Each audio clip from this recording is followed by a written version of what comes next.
நான் பொய் சொல்லலை, என்னை விசாரிச்சா தெரியும்.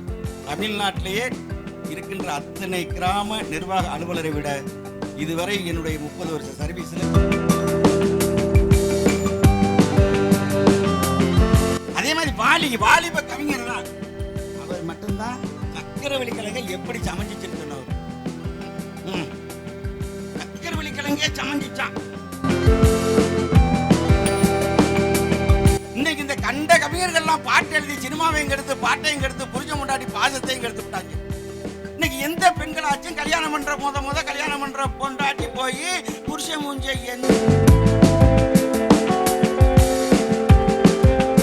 அது நைட்டில கறிப்பனையெல்லாம் போட்டு கழுவி அது இங்க போட்டு தேய்ச்சிக்கிட்டு இருக்கிறது, அதை கொண்டு போய் புருஷ மூஞ்சில தேய்க்க முடியுமா? அதுலதான் புள்ள ஆகி போயிடுச்சுன்னு கழுவி போட்டு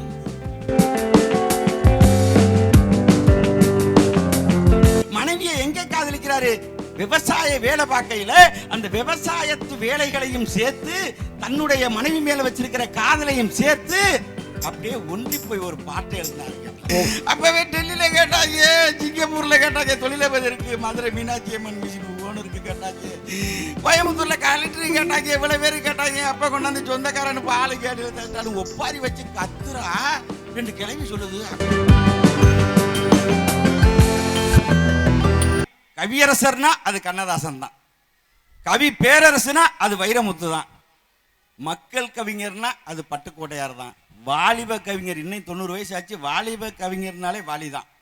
இந்த 4 பேரை பற்றி நீங்கள் சண்டை அடிச்சு கிடக்கலான்னு சொல்லிட்டாங்க. இருந்தாலும் நாங்கள் முயற்சி பண்ணி நிச்சயமாக அவருடைய வாதத்தை மிக சிறப்பாக வாதிடுவோம். அதாவது மனிதனுடைய வாழ்க்கை முறை முன்னாடி சிறப்பா இருந்துச்சு. அந்த நேரத்தில் வந்த கவிஞர் தான் இந்த கண்ணதாசன் சொன்னதையும் பட்டுக்கோட்டையார் சொன்னதையும் வாலி சொன்னதை வச்சுதான் வாழ்க்கையே சில குடும்பங்கள்ல அருமையா அமைச்சுக்கிட்டாங்க. ஏன்னா அன்னைக்கெல்லாம் கல்யாணம் பண்ணா கூட கண்ணதாசன் பாட்டை கேட்டு பட்டுக்கோட்டையார் பாட்டை கேட்டு தான் இந்த படத்துகள் எல்லாம் சினிமாவை போய் கல்யாணம் பண்ண புதுசுல பார்ப்பாங்க. அந்த கல்யாணம் பண்ண புதுசுல அந்த கல்யாணம் பண்ண புது மாப்பிள்ளைக்கு அந்த புது பொண்ணு சோறு போடும் முத அந்த. ஏன்னா கல்யாணம் பண்றப்ப புருஷ மூஞ்ச பார்க்க முடியாது, பொண்டாட்டியும் புருஷ மூஞ்ச பார்க்க முடியாது, புருஷனும் பொண்டாட்டி முட்டிய பார்க்க முடியாது. ஏன்னா தாலி கட்டையில பொண்ணு குமிஞ்சுக்கிட்டு இருக்கும், இவன் வெக்கப்பட்டுக்கிட்டு திரும்பிக்கிட்டு இருப்பான், அக்கா தங்கச்சி பிடிங்கி தாலியை கட்டும். அதனால அந்த நேரத்தில் பார்த்துக்கிட முடியாது சரியா. முத சந்திக்கிறதே காலையில சோறு போட சொல்லுவாங்க. அந்த சோறு போடையில தான் அந்த பொண்டாட்டி மூஞ்ச பார்ப்பான். அது அப்படியே என்ன பண்ணும்னா அந்த சுடுசோரை போட்டு குழம்பு அதில் போய் ஊத்த போகும். ஊத்த போவையில் டக்குன்னு ஊத்தாது. ஏன்னா அங்கே புருஷன் மூஞ்சி அப்படியே பார்த்துக்கிட்டு இருந்த அந்த ஆவி அடித்து சுடுசோரில் உள்ள ஆவி அடித்து மூஞ்சி வேர்த்து ஊற்றும். அந்த மாதிரி வேர்த்து ஊத்தையில் அந்த பொண்டாட்டி என்ன பண்ண தெரியுமா, புது மனைவி அப்படியே கரண்டியை வச்சுட்டு தான் கட்டியிருக்க முந்தான சேலையை எடுத்து அப்படியே புருஷன் மூஞ்சி அழகாக தொடச்சி விட்டு அதுக்கப்புறம் குழம்ப ஊற்றும். சூறு லேசாக கொஞ்சோண்டு பிணைஞ்சு ஊட்டி கூட விடும். அவ்வளோ பாசத்தில் அந்த மாதிரி இருந்துச்சு. இன்னைக்கு இந்த கண்ட கவிஞர்கள்லாம் பாட்டு எழுதி சினிமாவையும் கெடுத்து பாட்டையும் கெடுத்து புருஷ முண்டாட்டி பாசத்தையும் கெடுத்து விட்டாங்க. இன்னைக்கு எந்த பெண்களாச்சும் கல்யாணம் பண்ற முத கல்யாணம் பண்ற பொண்டாட்டி போய் புருஷன் மூஞ்ச எந்த மனைவியாவது தன் புருஷன் முந்தானத்தில எடுத்து தொடச்சிருக்கா? ஏங்க தொடக்காதுங்க. என்னங்க நீ தொடக்கவே தொடக்காது. என் மனைவிலாம் அழகா வந்து தொடச்சாங்க. தொடக்காது. நான் சொல்றத கேளுங்க, தொடக்க முடியாதுங்க. அதால ஏன்னு கேக்குறீங்க? வாட்டுக்கு புறதான் நைட்டி ஆச்சா? ஆமா, அதை கவனிக்கலையே நான். அது நைட்டில தான் கறிப்பானை எல்லாம் போட்டு கழுவி போட்டு பிணைஞ்சு போட்டு அதை இங்கே போட்டு தேய்ச்சிக்கிட்டு இருக்கிறது. அதை கொண்டு போய் புரிஞ்ச மூஞ்சில் தேய்க்க முடியுமா? அதில் தான் புல்ல ஆகி போயிடுச்சுன்னு கழுவி போட்டு தண்ணியில் போட்டு கழுவி போட்டு அதை போட்டு இங்கே போட்டு தேய்க்கிறது. இதை கொண்டு போய் புரிஞ்ச மூஞ்சில் தேய்க்க முடியுமா? இனிமே நான் கிட்டவே வர சொல்ல மாட்டேன் பொண்டாட்டியை. பாசம் குறைஞ்சதுக்கு இன்னும் ஒரு காரணமும் இருக்கு. என்ன காரணம்? சொந்தக்காரங்க போய் கல்யாணம் பொண்ணு பார்ப்பாங்க. ஏன்னா பக்கத்து ஊர்ல சொந்தக்கார பொண்ணா இருந்தாலும் பார்ப்பாங்க, இல்லைன்னா பக்கத்து ஊர்ல பார்ப்பாங்க. அந்த பெண்ணு இயற்கையா சமைச்சுக்கிட்டு இருக்கும், இல்லாட்டி வாச கூட்டிக்கிட்டு இருக்கும், கோலம் போட்டுக்கிட்டு இருக்கும், ஏதாவது வீட்டு வேலை பார்த்துக்கிட்டு இருக்கும். அப்ப பாப்பாப்ல இந்த பொண்ணு நம்ம பையனுக்கு பொருத்தமான பொண்ணு, கல்யாணம் பண்ணி வச்சா நல்லா இருக்குன்னு சொல்லிட்டு பண்ணுவாங்க. பையனே கேட்க மாட்டாங்க, மாப்பிள்ளைய கல்யாணம் பண்ணிக்கிடுவான். நல்லா காலமுறை சந்தோஷமா இருந்தாங்க. இன்னைக்கு யாரு சொந்தக்காராள் பொண்ணு பார்க்குது?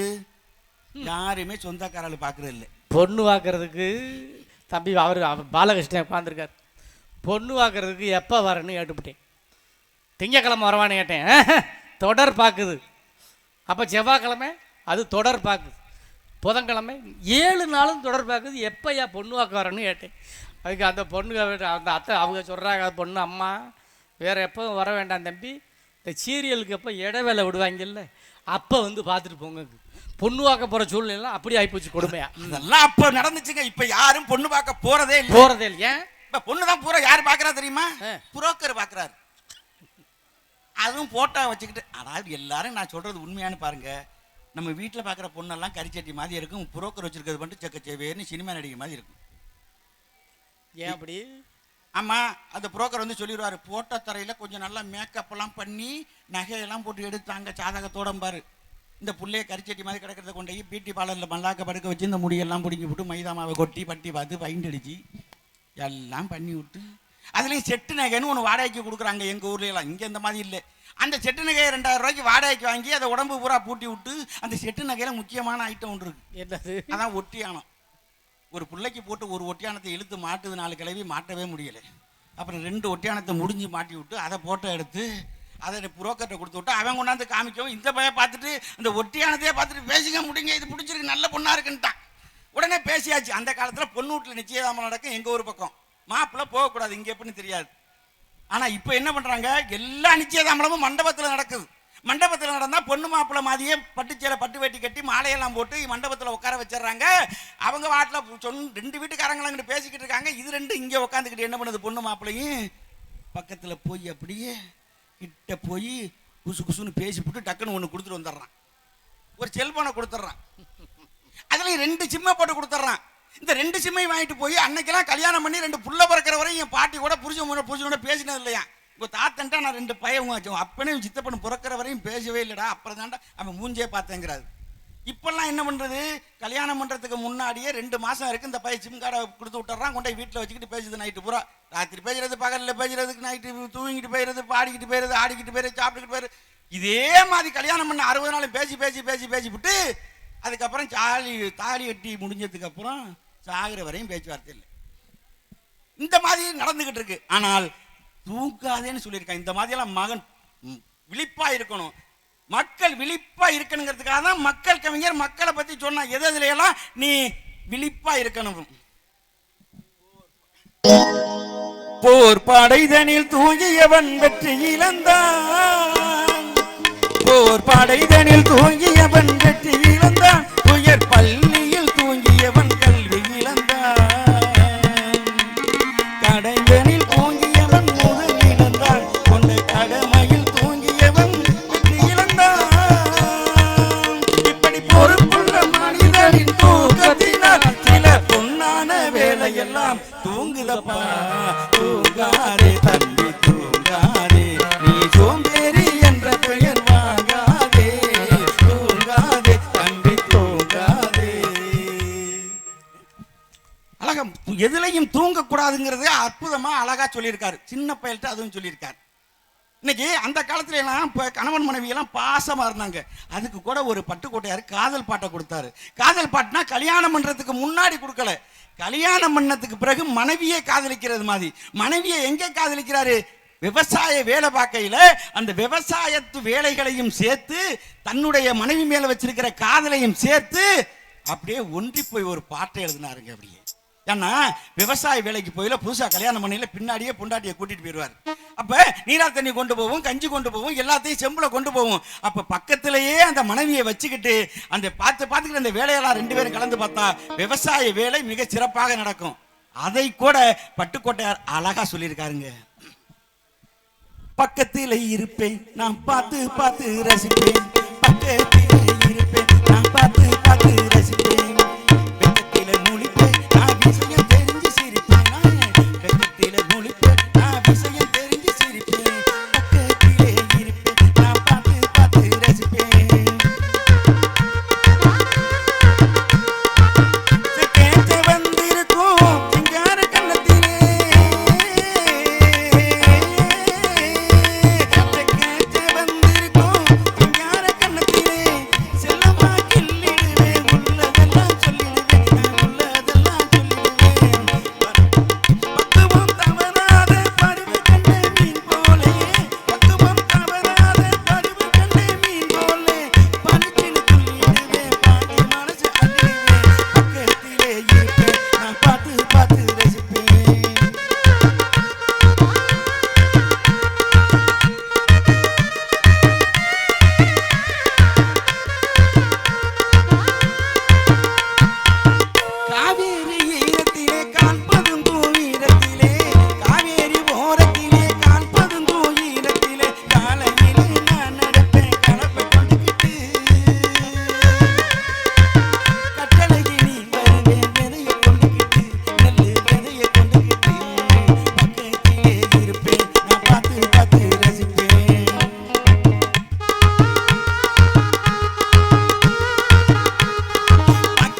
இந்த மாதிரி கல்யாணம் பண்ணி வயக்காட்டுல வேலை பார்க்கையில பாசத்தையும் எவ்வளவு அற்புதமா எழுதியிருக்காரு.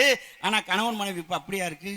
நான் ஒரு விஏஓ, கிராம நிர்வாக அலுவலர், தஞ்சாவூர்ல உரத்தநாடு தாலுக்காவில் பாப்பநாடு கிராமத்துல வேலை பார்க்கிறேன். பூரா அட்ரஸையும் சொல்லுவார். ஆமா, ஏன்னா உண்மையை சொல்றோம். உண்மையிலேயே நான் பொய் சொல்லல. என்னை விசாரிச்சா தெரியும். தமிழ்நாட்டிலேயே இருக்கின்ற அத்தனை கிராம நிர்வாக அலுவலரை விட இதுவரை என்னுடைய 30 வருஷ சர்வீஸ்ல யாருக்கிட்டையும் ஒரு பைசா லஞ்சம் வாங்காத ஒரே அது உறுதி. அந்த மாதிரி பார்த்துக்கிட்டு இருக்கோம். அப்பேரியப்பட்ட என்ன, நான் அங்கேருந்து பைக்கில் டெய்லி போய்கிட்டு இருக்கிறேன். அங்கே எதிர்த்தாப்புல ஒரு பொண்ணு பாலத்தெளிங்கிற ஒரு கோயிலுக்கிட்ட ஸ்கூட்டியில் ஹெல்மெட்டை போட்டுக்கிட்டு ஒரு அழகான புள்ள வருது. அது என்ன பண்ணுது, என்ன பார்க்கவும் அது எனக்கு என்ன தெரிஞ்சிருக்கும் போல் இருக்கு. அதுவும் ஆபீஸ்ல வேலை பார்க்கதா என்னன்னு தெரியல. ஹெல்மெட்டை போட்டோம் அழகா தெரிஞ்சா இருந்தாலும் அது தெரியுங்க. அப்படி வரையில நான் அது என்ன பண்ணுதான் டக்குன்னு என்ன பார்க்கவும் இப்படி டாட்டா காமிச்சிட்டு போகுது. ஏன்னா ஒரு தெரிஞ்சவங்களுக்கு யாரா இருந்தாலும் இப்படி டாட்டா வண்டியில போய் காமிச்சிட்டு போறதா இல்லையா, காமிச்சிட்டு அது பாட்டில் போயிருச்சு. நான் என்ன பண்ண பதிலுக்கு மரியாதைக்கு ஒருத்தர் டாட்டா காமிச்சா நம்மளும் காமிக்கணுமா இல்லையா அப்படின்ட்டு நானும் கையை எடுத்து இப்படி வேற ஆட்ட போனேன். ஆனால் ஆட்டலை, கீழே போட்டேன். ஏன்னா பின்னாடி என் பொண்டாட்டி உட்காந்துருக்கா. அப்பவே பிடிக்கிறா. அது யாரு அவ யாரு அவ யாருங்கிற யாரே தெரியாது. என்ன தெரிஞ்சிருக்கும் போல் இருக்கு. அதான் ஆட்டிக்கிட்டு போகுது. ஒன்று தெரிஞ்சிருக்கும், உனக்கு தெரியல. சத்தியமா உனக்கு அவ யாருன்னு தெரியல. சத்தியமா தெரியாது. ஆனால் ஹெல்மெட்டை கழட்டி இருந்தா தெரியும் யாருன்னு தெரியலடிங்கிறேன். அப்படியா அப்படின்ட்டு அவ பாட்டில் பசி ஏறி போயிட்டா வீட்டுக்கு. நீ போன்ட்டு நான் என்ன பண்ணுறேன், டக்குன்னு கோச்சிக்கிட்டு போயிட்டாலும் போய் வேலையை பார்த்துவிட்டு 5 மணிக்கு வீட்டுக்கு வர்றேன். மத்தியானம் சாப்பிட கூட எல்லாம் வந்து பார்க்குறேன். இவர் சோறு ஆக்கல 1 மணில திண்ணையில் உட்காந்துக்கிட்டே இருக்கா சாந்துக்கிட்டு. பேசவே இல்லை. போய் பேசுகிறேன் என்னன்னு பேசவே இல்லை. செவனே உட்காந்துருக்கிறான். அப்போ மறுபடியும் போய் சோத்து பானையெல்லாம் பார்க்குற ஏதோ இருந்தால் நம்மளால் அதை போட்டு சாப்பிடணும்னு சமைக்கவும் இல்லை. சரின்னு கோபத்தில் படுத்துட்டேன். பாயை வச்சுக்கிட்டு படுத்துட்டேன். செல்ஃபோனை வச்சுக்கிட்டு 6 மணி ஆச்சு, 7 மணி ஆச்சு, 9 மணி ஆச்சு, 10, 11, 12 ஆச்சு. 12 மணி வரையும் அவளும் எந்திரிக்கல. எனக்கும் தூக்கம் இல்லை. பாயிலே படுத்து கிடக்கிறேன். அந்த நேரம் பார்த்து எனக்கு ஒரு போன் வருது ராத்திரி 12 மணிக்கு. இந்த போனு தான் ரொம்ப குடும்பத்துக்கு எடுத்தது. இப்போ அதுலேயும் இந்த ஜியோ போன் வச்சிருக்க எல்லாருக்குமே தெரியும். கரெக்டாக முக்கியமாக சொல்லும். அது ஒரு 3 நாள் இருக்கையில் சொல்லிடும், இன்னும் 3 நாட்களில் உங்களுக்கு முடிய போகிறது. அதே மாதிரி எனக்கு என்ன சொல்லுதுன்னா, ராத்திரி 12 மணிக்கு போன் வருது, எடுத்து காதில் வைக்கிறேன், உங்களுக்கு இன்றுடன் முடிகிறது. அதான் முடிஞ்சு வச்ச மத்தியானமே. டபார்னு என்ன பண்றாவா, அந்த போனை வச்சேன்ல அப்படியே சாந்துக்கிட்டு இருந்த 6 மணி நேரம் இருந்தவ டக்குன்னு வந்து கையால பிடிச்சிக்கிட்டு என்னையும் ஒரு கையில பிடிச்சிக்கிட்டு, அவ யார், அவ தானே பேசினா, பேசி பேசி பேசி பேசி இப்போ பேசி, அவ தானே ஹெல்மெட்டை போட்டு போடுவானே, பேசி பேசி. அது கம்பெனி போனடி, கம்பெனி போனா எனக்கு தெரியும் நீ முக்கமா அந்த படுக்கையில் அவ தான் உனக்கு பேசியிருக்கா, பேசிக்கிறேன். கம்பெனி போடு, நீ வேணா பேசி பாருன்ட்டு நான் போனை பண்ணி கொடுக்குறேன். அதே நம்பருக்கு போக மாட்டேங்குது. அதுக்கு கம்பெனி போகணும், அங்கேருந்து வந்தால் எடுத்து பேசலாம், நம்ம பண்ணா போகுமா போவாது. அதுக்கு அவ சொல்றா, பத்தியா நான் பேசுறேன்னு தானே அவ எடுக்க மாட்டேங்கிறா, நான் பேசுறது எடுக்க முடியும், இப்ப தெரிஞ்சு போச்சு அவதான் அது அப்படின்ட்டு ஒப்பாரி வைக்கிறானா. ராத்திரி 12 மணிக்கு ஒப்பாரி வச்சுக்கிட்டு எங்க அப்பா கொண்டாந்து ஆளு கிணத்துல இட தள்ளி விட்டா. அப்பவே டெல்லியில கேட்டாங்க, சிங்கப்பூர்ல கேட்டாங்க, தொழிலதிபருக்கு, மதுரை மீனாட்சி அம்மன் மிஷின் ஓனருக்கு கேட்டாங்க, கோயம்புத்தூர்ல கலெக்டர் கேட்டாங்க, இவ்வளவு பேரு கேட்டாங்க. அப்பா கொண்டாந்து சொந்தக்காரனு ஆளு கேட்டு தள்ளிட்டாலும் ஒப்பாரி வச்சு கத்துறா. 2 கிழவி சொல்லுது, அவன் உன் புருஷன் அந்த பாப்பநாடு போனத்துலேருந்து ஒரு மார்க்கமாக தாண்டி இருக்கிறான் அப்படின்னு சொல்லுது, தூண்டி விடுது. இந்த மாதிரி சந்தேகப்பட்ட அப்புறம் என்ன பண்றது? ஐயா எங்க வீட்டில் சந்தேகம் வித்தியாசமானதுயா. என்னது? தயவு செய்து இங்கே இருக்கிற காலேஜ் பிள்ளையெல்லாம் பொட்டு எப்படி வச்சிருக்கீங்க, குங்கும பொட்டை வச்சுட்டு போங்க. எங்கள் அண்ணன் ஜத்தனை அண்ணன் சொல்லுவார், குங்கும பொட்டு வைக்கணும், அப்படி பெருசாக வச்சு குங்குமத்தை வைக்கணும். எப்போ ஒரு பிள்ளை ஸ்டிக்கர் பொட்டை வச்சுட்டு போயிருக்கும் இருக்கு காலேஜ் பிள்ளை. நான் பஸ்ஸில் தூங்கிட்டேன், நாகர்கோவிலேருந்து பட்டிமன்றம் முடிச்சுட்டு வந்துட்டேன், கம்பியில் ஒட்டி வச்சிருக்கும் இருக்கு, அது சட்டையில் ஒட்டி இருக்கு. ஐயா என் வீட்டுக்காரம்மா துவைக்கும் போது எப்படி இருந்திருக்கும், இது எந்த ஸ்டிக்கர்னு சொல்லி இன்னும் என்னையோட சண்டையை புத்திங்கிறேன். அதனால அதாவது அவ சந்தேகப்பட்டது கூட நம்ம தப்பா நினைக்கலங்க, பண்ணிட்டு போறான்னு நினைச்சேன். ஆனா எனக்கு கல்யாணம் பண்ணி 20 வருஷம் ஆச்சு. 20 வருஷத்துக்கு முன்னாடி கேட்டு வந்த அந்த Meenakshi mission owner, Coimbatore collector, தொழிலதிபர், இவனை எவனையுமே மறக்காம வச்சிருக்கிறாங்க. இவ்வளவு பேரும் நடுவர்களே, இப்படியெல்லாம் இருந்தாலும் கூட பட்டுக்கோட்டையார் மட்டும்தான் மக்கள் பிரச்சனையை அப்ப சொன்னது. சாதாரணமாக ஒரு விவசாயத்தை பத்தி மிக சிறப்பாக மனிதனுடைய வாழ்க்கையே அன்னைக்கு விவசாயத்துல மட்டும்தான் இருந்துச்சு. அதனாலதான் விவசாயத்தை அதிகமா பத்தி பாடினாரு பட்டுக்கோட்டையார். இப்ப இந்த யூடியூப்ல எல்லாம் பாத்தீங்கன்னா நிறைய பெண்கள் அதை ரீமிக்ஸ் மாதிரி வருது, அருமையான பாட்டு. அந்த பாட்டு, புதிய ஏத்தி வண்டியில பொள்ளாச்சி சந்தையில விருதுநகர் வியாபாரிக்கு சொன்னக்கண்ணு, நீயும் வித்து போட்டு பணத்தை என்ன சொல்லக்கண்ணு, சேர்ந்த பணத்தை சிக்கனமா செலவு பண்ண பக்க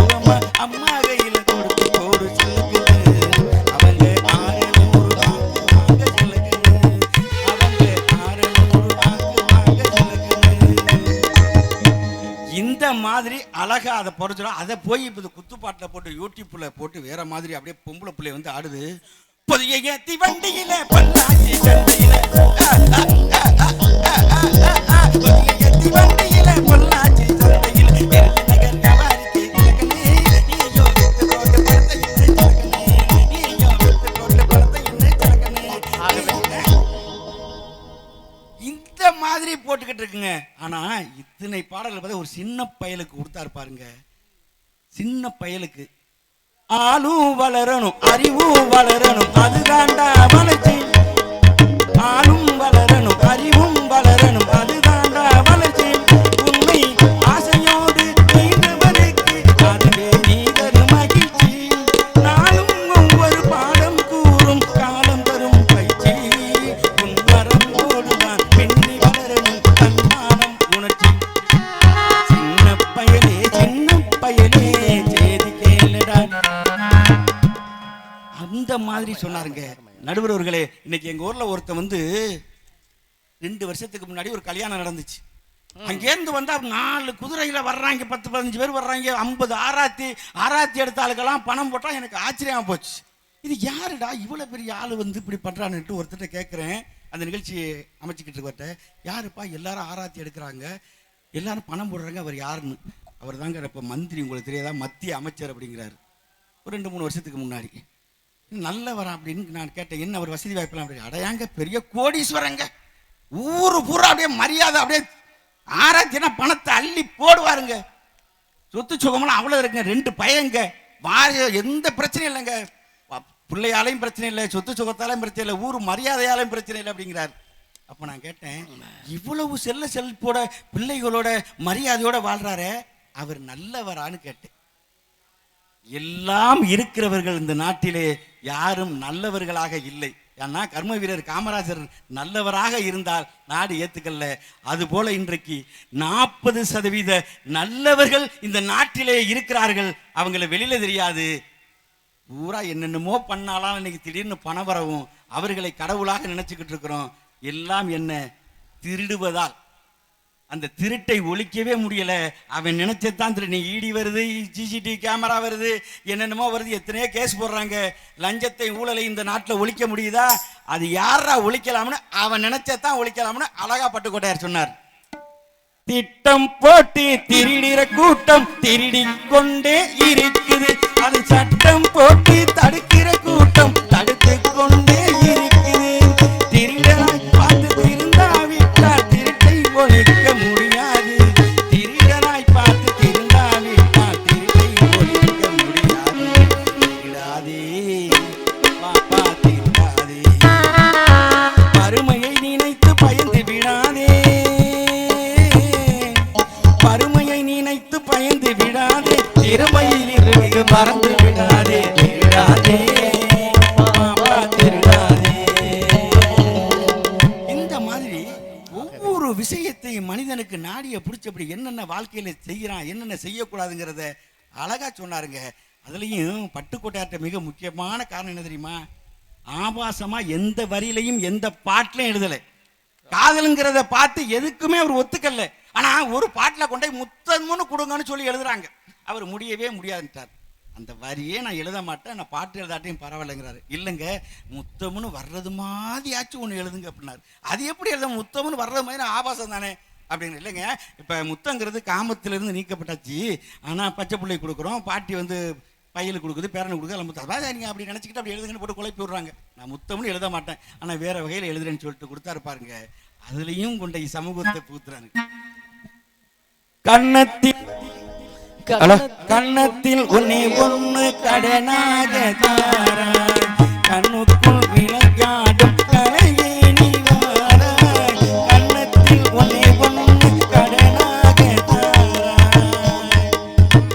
அதுவும் கண்ணத்துல ஒண்ணு கடனா தர்றாங்களாம். ஏன்னா மறுபடியும் கொடுக்கணும்ல, அதுக்கு அதெல்லாம் கூட உடனே பாயிண்ட் பிடிப்பியல, அவ்வளவு அழகு. ஆனா அதே நம்ம பேர வைரமுத்துங்கிறது நல்ல கவிஞர் தான். அவர் போய் ஒரு படத்தில் நீசா நெருடல், அது லேசா அப்படி ஒரு நெருடல் மாதிரி அப்படியே கொடுக்குறாரு பாருங்க. அதில் அது தேவையில்லாதது. ஏன்னா அவரை ரொம்ப மதிக்கிறான். நாங்கள் நிறைய பாடல்கள் இளைஞர்களுக்கெல்லாம் கொடுத்துருக்காரு. அவர் போய் அதை ஏன் எழுதினாருன்னு எனக்கு ஒரு சந்தேகம். பெண்ணே உனது மெல்லிடை பார்த்தேன் அடடா கம்பன் கஞ்சனடி சற்றே மேலே தலை நிமிர்ந்து பார்த்தேன் அடடா இவனும் கல்வனடி. இந்த வரியை எடுத்து தனியா போட்டு யூடியூப்ல எல்லாம் போடுறாங்க, அசிங்கமா இருக்குங்க. மெல்லிடையே பார்த்த ரைட்டு, சற்று முன் மேலே பார்த்து தலை சுற்றி போனான் அவன். இந்த வரி தேவையில்லை. அதே மாதிரி அவர் அந்த பாட்டில் கொஞ்சத்தை ஒரு பாயிண்ட் அவர் குறைச்சி மதிப்பிடுறது மாதிரி வச்சுக்கிட்டார். அதே மாதிரி வாலிப கவிஞர் தான் அவர் மட்டும்தான் சக்கரவள்ளி கிழங்க எப்படி சமைஞ்சிச்சுன்னு சொன்னவர். சக்கரவள்ளி கிழங்கே சமைஞ்சிச்சான். சக்கரவள்ளி கிழங்கு எப்படி எப்படி அது சமைஞ்சது எப்படி என்னமோ இவர் போய் இதை வைத்தியம் பார்த்து மாதிரி அவர் எழுதியிருக்கிறாரு. சரி, அதுதான் போயிட்டு பொண்ணு. நம்ம ரொம்ப மதிக்கக்கூடிய கவியரசர் கூட கட்டாயம் அவர் விரும்பி எழுதலைங்க. கட்டாயத்துக்காக அன்றைக்கு படம் ஓடணுங்கிறதுக்காக ஒரு நண்பர்கள் சேர்ந்து ஒரு பாட்டை எழுத வச்சு விட்டாங்க. ஆனா அதுக்கு வருத்தப்பட்டு 6 மாசம் பாடலே எழுதாம இருந்தார் கவியரசர். என்ன பாட்டு தெரியுமா? இழந்த பழம் இத்துணுண்டா இருக்கும். அந்த புல்லை அப்படி கையை வச்சுக்கிட்டு பாடுது. இழந்த பயம் உடைச்ச காய்ச்ச வந்த பயம் அது இடிக்கும் பயம் எல்லோரும் வாங்கும் பயம் அது இலக்கணும் பிறந்த பயம். எத்தனையோ பேருக்கிட்ட இழந்த பழம் பாத்திய எடுத்து பார்த்த பழங்கள் இல்லை இம்மா செய்து பாத்திய